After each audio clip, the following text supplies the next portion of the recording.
Thanks, Kelly and Randy, for that introduction, and I'll get started here. We're going to go through first some concepts related to the various flavors of the ensemble mean, and then getting into a couple different types of probabilistic forecasts, what makes a good probabilistic forecast, and then lead into a little bit about the HREF and some products that you can use today. So first of all, there are really three flavors of the ensemble mean now. I think a lot of people are used to seeing the kind of conventional ensemble mean, which is just an average of all the forecasts across all the members at a grid point. But we're also starting to see more of these probability matched mean and localized probability matched mean products. Now, the idea with the probability matched mean is to try to make up for a deficiency in ensemble mean forecasts. And what happens, especially when you're dealing with events that are small in time and space, is that when you average all the members together, you end up with these kind of widespread, low magnitude forecasts. And I've heard developers affectionately refer to it as socialist precipitation, where everybody gets some, nobody gets a lot. And that may be all well and good if you want to verify well. That form of the ensemble mean will produce the highest skill. But if you want to use an ensemble to give one answer and you want it to enhance your messaging, you really don't want to be removing all of these localized maxima that might be really important. So the idea with the probability matched mean is to take the ensemble mean distribution and shift it to match the full distribution in all of the member forecasts. So if the maximum QPF, for example, in all the members over the entire domain is 6 inches, then the ensemble mean distribution is going to be shifted so that the maximum value of the ensemble mean becomes 6 inches. And the same happens for all the various percentiles. So you can envision your 90th percentile of all the ensemble mean grid points gets shifted to match the 90th percentile across all the members. And the net effect of that is going to be to preserve local maxima and minima, but take advantage of the ensemble to put those in kind of an average location. The probability matched mean does this adjustment domain-wide, which in some situations really wouldn't make sense. For example, using points over Montana to adjust the distribution over convective precip in the southeast. So to make up for that deficiency, there's also a localized probability matched mean. So that's performing this distribution shift over just a local area, say 100-kilometer radius. And once again, you want to use Montana QPF to adjust the forecast over Florida, so use the forecast over Florida to make that adjustment across all those members. So again, probability matched mean, localized probability matched mean are preserving localized maxima and minima, but in an average location. Just looking at an example of this, I know we're doing a winter weather talk here, but it's a little easier to show this with a summertime convective QPF case. It's just a little more extreme. If we were to look at QPF from all these various members, you can see that pretty much every single one has some localized 5, even 7-inch QPF amounts. And if you were to plot up the ensemble maximum field, that shows that pretty well. You can see a lot of areas of 5 to 7 inches plus. If you were to just do a straight ensemble mean in this case, you really don't see any amounts over 2 inches. So if you're trying to use a single forecast for messaging, this really isn't going to get across the point that there's potential for localized 3 to 5 inch rainfall amounts. If you instead use the probability matched mean, then you're starting to see those 3, 4 inch amounts come up. And if you no longer do that domain wide and you just do this distribution shift locally, then you end up with a localized probability matched mean field that does preserve those 3 to 5 and even higher amounts. So you can see how this would be a much better tool for messaging in heavy QPF amounts when you have this potential for really localized extremes. In terms of applications, the ensemble mean itself tends to still be useful for orographic precipitation, because in those cases, you don't really want to be using valley grid points to be adjusting the distribution in the mountains. And most of the uncertainty, because you're dealing with this sort of fixed forcing, most of the uncertainty is in intensity and maybe timing, but not so much spatially. So it's not really a good use for a probability match mean or graphic precip. With widespread moderate rainfall lasting many hours, you're going to find that the ensemble mean and probability match mean look very similar. So in that case, it might be easier to just work with the simplest answer. In that case, the ensemble mean. But where the probability match mean and localized PMM, those are really more applicable with scattered convection, short time intervals. And specifically, since we're talking about winter applications, think of your widespread stratiform snow event with embedded bands. And whether that's CSI bands or lake effect, you can see how that might come into play in the winter. So before we talk about probabilistic forecasts, let's take a little bit of a crash course here in evaluating probabilistic forecasts. So there's a lot of ways to do this, and there's a lot of statistics out there, but I always tend to fall back on reliability and sharpness. And reliability meaning you want your observed frequency of an event to match the forecast probability. So in pop terms, I think you want your 30 pops to verify 3 out of every 10 times. That would be a reliable forecast over time. And in terms of sharpness, if you were just to forecast climatology every single day, that's a very reliable forecast, but it lacks sharpness. So we want forecasts to be sharp enough that you can actually make decisions, and then reliable enough that they're good decisions. Just showing a couple very subjective examples here. A typical ND-FD pop tends to be somewhat underconfident, and there's a lot of good legitimate reasons for this. It depends a little bit on whether it's office culture or how your various users use your products. But I think some of it is also a response to the red line on here, which is showing that typical ensemble forecasts are overconfident, and there's a need to kind of compensate for that somewhat. So what you'll typically see is with typical ensemble forecasts, your 100% probabilities might only verify 60 to 70% of the time. And with some of the human-generated forecasts, you're seeing some cases of maybe we went 80 when we should have gone 100, 10s when we should have gone 0s. Again, I think there's perfectly legitimate reasons to be conservative like that, but just showing how it shows up on a reliability diagram. And in terms of sharpness, which is just a histogram of the various probabilities on the bottom, you'll tend to see more 0s and 100s in the raw ensemble forecasts than you do in the human forecasts. So let's look at some of the various probabilistic products out there. You're going to hear this term neighborhood approaches a lot, and it's important to distinguish between these two different types of neighborhood approaches.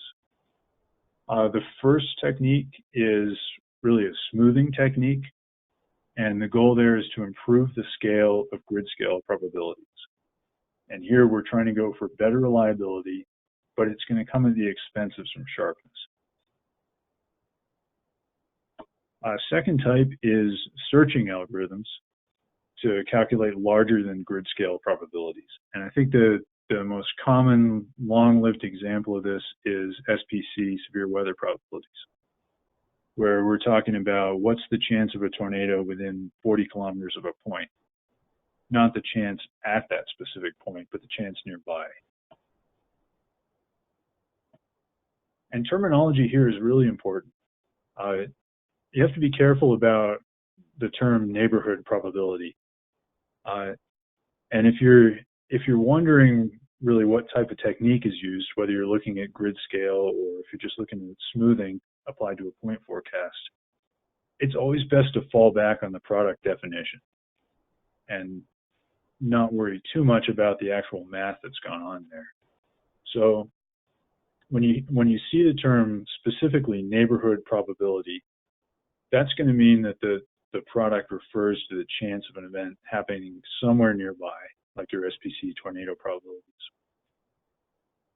Whereas just the fact that an algorithm might use nearby grid points to calculate a probability, like a smoothed point forecast, doesn't mean the result is a neighborhood probability.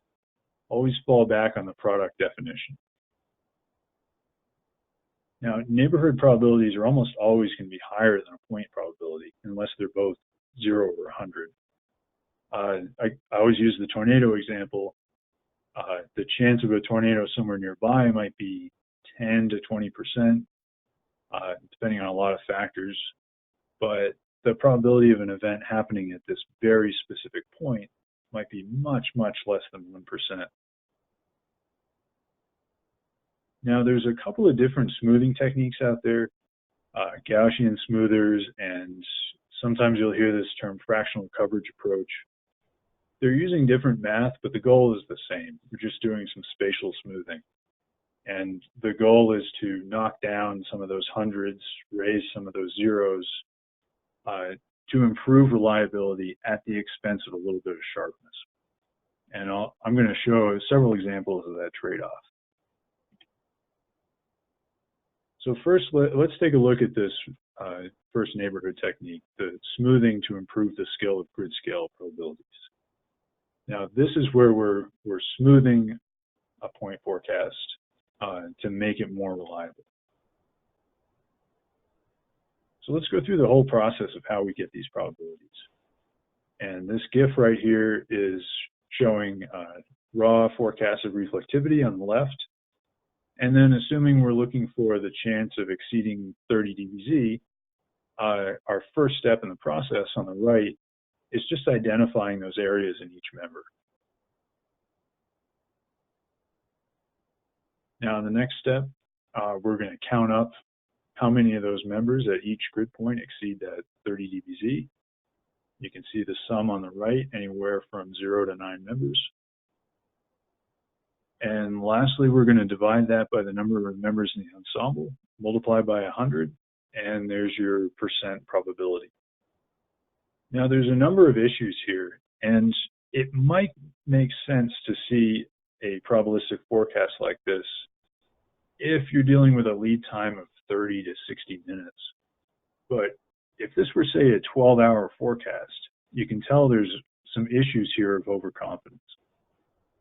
So could you really be 100% sure of exceeding 30 dBz 12 hours out? So there's a lot of areas here where 100% seems very confident, and a lot of isolated areas where you have 0% right next to 100%. So that would suggest that you're very confident about nothing happening in this very specific point.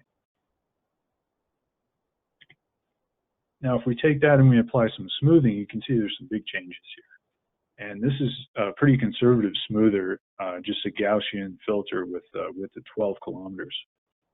And you can see not only are those hundreds gone, but the highest probabilities now are in the range of 30 to 40%. And a lot of these localized areas of 0% probability are gone.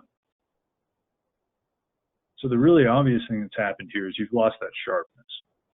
Right, your higher probabilities are gone, and you're seeing fewer of these localized areas of 0. Statistically, what's the impact of that? Well, on the left, if you look at reliability, you're going to pick up a lot of reliability with smoothing. And what that's going to mean is it's so much harder to get those 80 or 100% probabilities that they end up verifying more reliably. So instead of 80% chance verifying, say, 40% of the time, it's verifying closer to 80. In this case, we never achieved perfect reliability, but this is a really early experimental version of an ensemble. Overall, with enough smoothing, you're going to get pretty close to perfect reliability. On the right, you see the trade-off. In this case, you've reduced the number of 100% forecasts by an order of magnitude. So you're going to see fewer cases where you're really confident about an event happening. But in the cases where you are confident, you're correct. They're actually going to happen. Now, another important aspect of smoothing is, imagine you have an ensemble of finite size. I mean, these are only 8 to 10 member ensembles out there that are at convective resolving resolution. And you can see some areas in between those forecasts where the probability might be 0 if you were to just take the ensemble at face value with no smoothing. But is the probability really 0, especially in a convective event at longer ranges? No. And a certain amount of smoothing is necessary because you get these discontinuities when your the scale of your uncertainty is larger than the scale of your event. One way to address this problem is just to have a very, very large ensemble, but that becomes extremely expensive. So that's where we need these kind of simple spatial smoothing post-processing techniques in order to correct for this issue.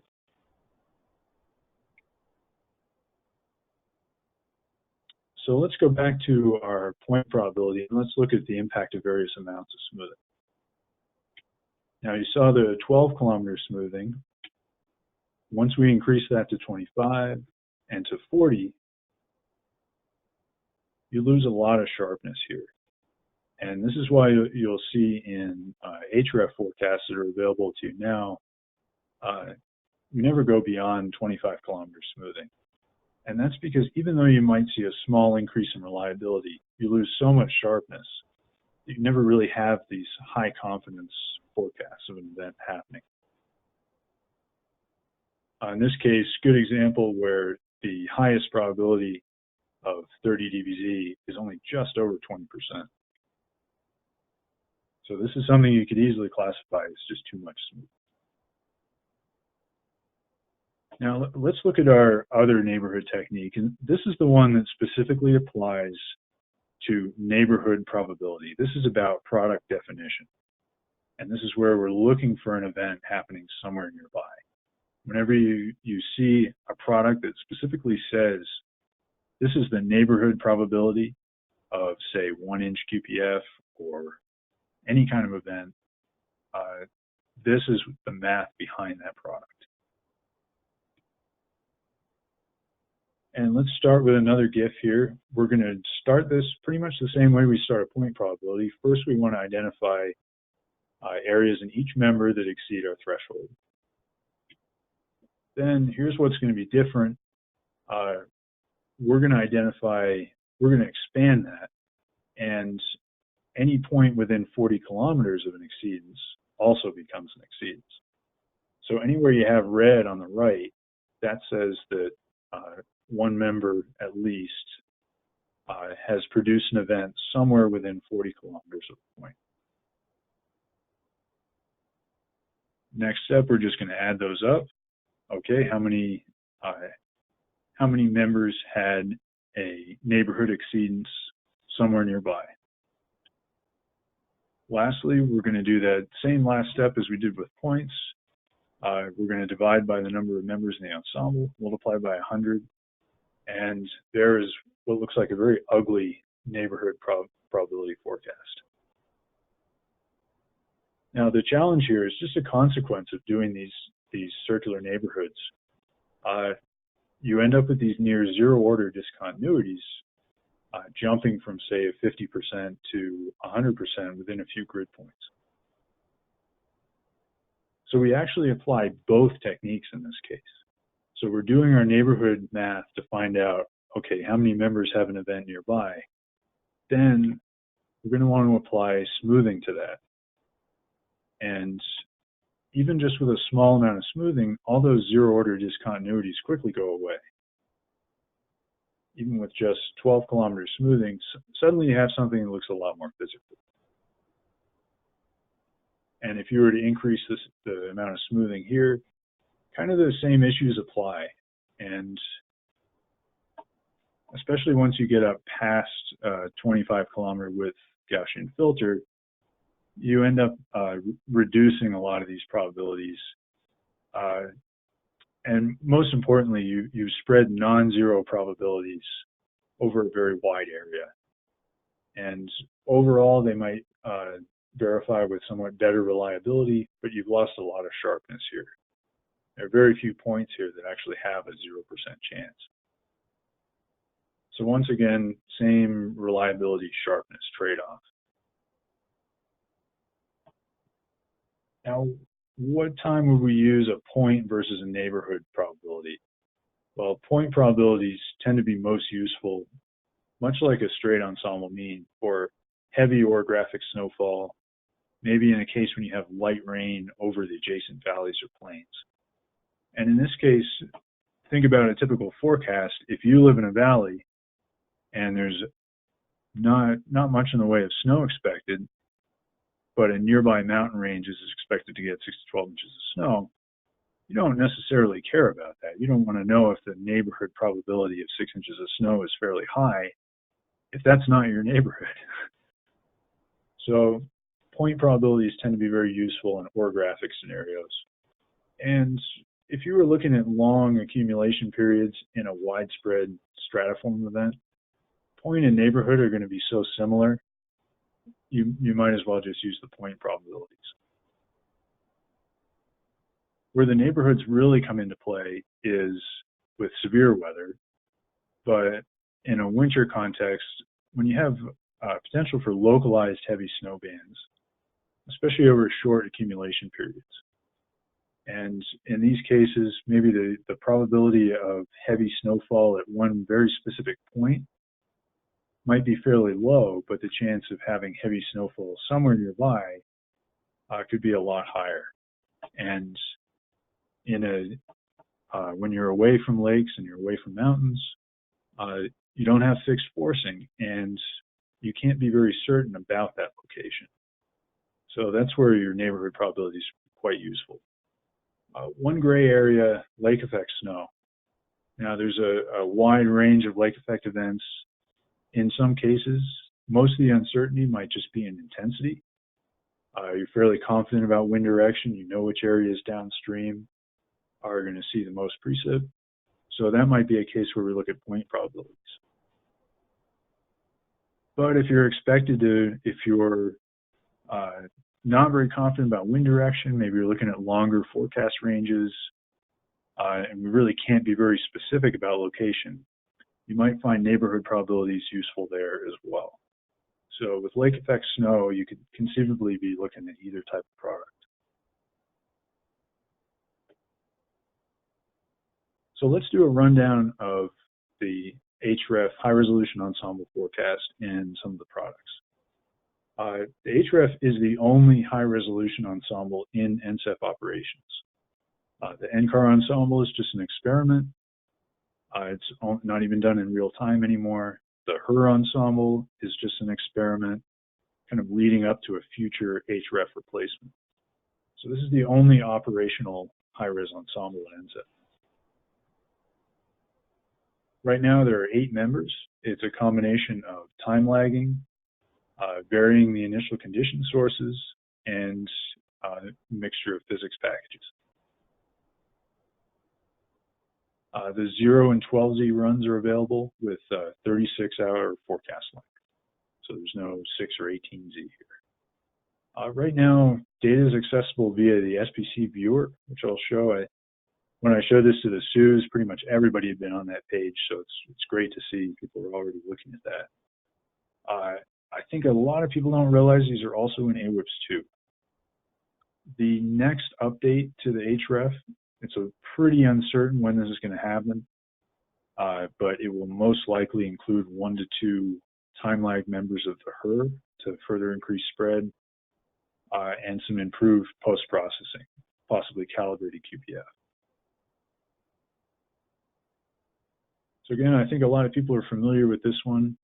The SPC has done a really nice job setting up this viewer. I think you'll find it looks a lot like the old NCAR Ensemble viewer, since that had such a good reception. It's a little bit light on winter products, but I think you're still going to find some useful stuff on here. I have the full domain view up, but you can zoom into certain regions. Now, just touching on AWIPS2, HREF products have actually been in AWIPS2 for more than a year now.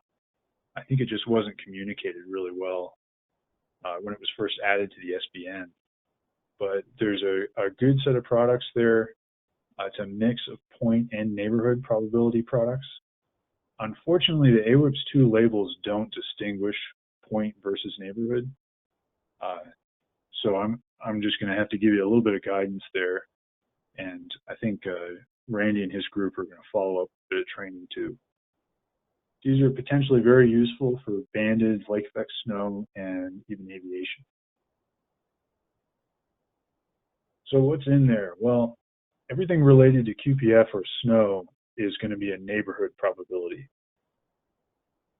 There's neighborhood probabilities of various time ranges from 1 to 24 hours for QPF, and 1, 3, and 6 hour snow water equivalent, exceeding various thresholds.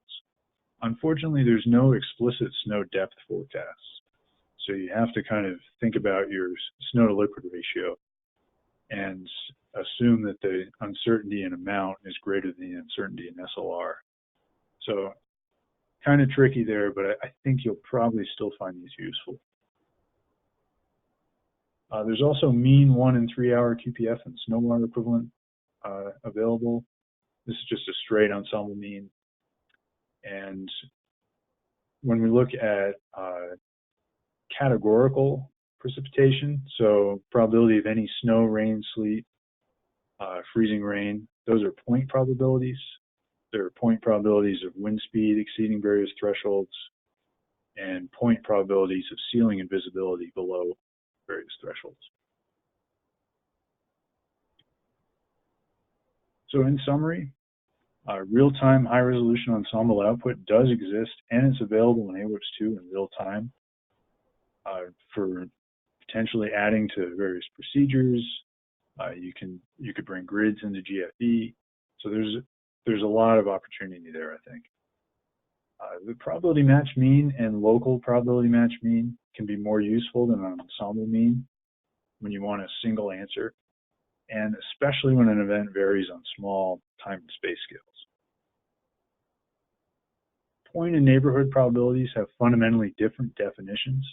Remember, this is the difference between probability at a point, so grid scale probability, versus a probability of an event somewhere nearby, larger than grid scale. Smoothing is necessary, and it's usually applied to both types of products. So just a suggestion for everyone to get really spun up on what's available in AWIPS2 and on the SPC Viewer, and to make sure you know what's under the hood. More formal training is on the way from a couple of different sources, including Randy and the folks at Central Region. So certainly encourage you to take a look at these products, and I hope you find this useful for DSS this winter. Thanks.